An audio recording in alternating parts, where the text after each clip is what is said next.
first we went to Texas, Lubbock, Texas, to be with Albert Lee and Karen, and they had a whole big memorial thing, a big celebration for Buddy Holly, his 85th birthday, and they built a beautiful center. It's like about a 2,500-seater theater that is state-of-the-art. I mean, this thing is really cool.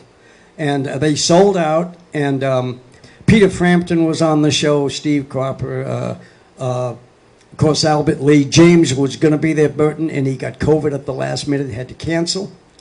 But I got there, and we had a lot of fun, and they were raffling off this guitar for $30 a ticket. Thought, well, I'll give them $30 and let it go.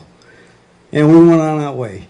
And it turns out that Albert signed it, Peter Frampton. I don't know if you can see these signatures on the guitar or not, but they're on there. And all these guys are just regular great people.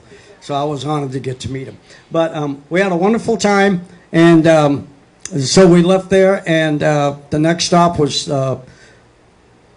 Tulsa, Oklahoma.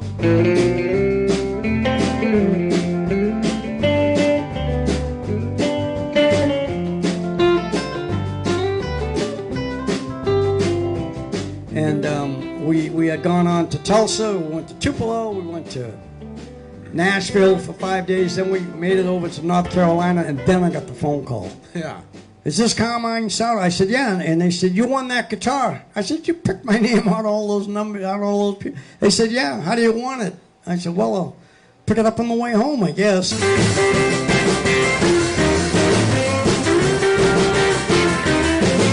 Hey, how do you like the new guitar out there? Does it sound okay?